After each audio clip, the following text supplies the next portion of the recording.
Hi, my name is Monica Cappuccini, and unfortunately I'll be in London on the day of the audition, so I won't be able to make it, but I shall be back for callbacks if I'm lucky enough to be invited to them.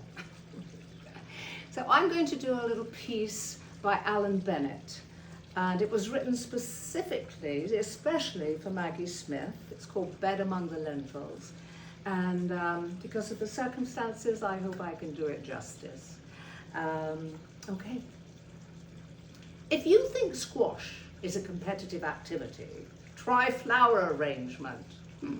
On this particular morning, I'm paired with Mrs. Shrubsole to do the altar and the lectern. So around noon, I wandered down to the church with a few dog-eared chrysanthemums. I assume I'm doing the altar, but Mrs. Shrubsole is already embarked on her arrangement.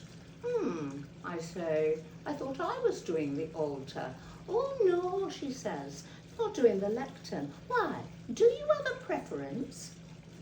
The only preference I have is to shove my chrysanthemums up her nose, but instead I practice a little Christian forbearance and stick them in a vase by the lectern.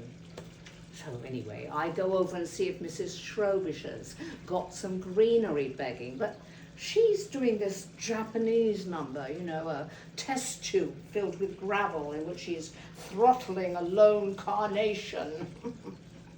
When I see Mrs. Shrubsole's finished, I go over and take a look. Well, hers is a brown job, you know, beech leaves, pine cones, that school of thought.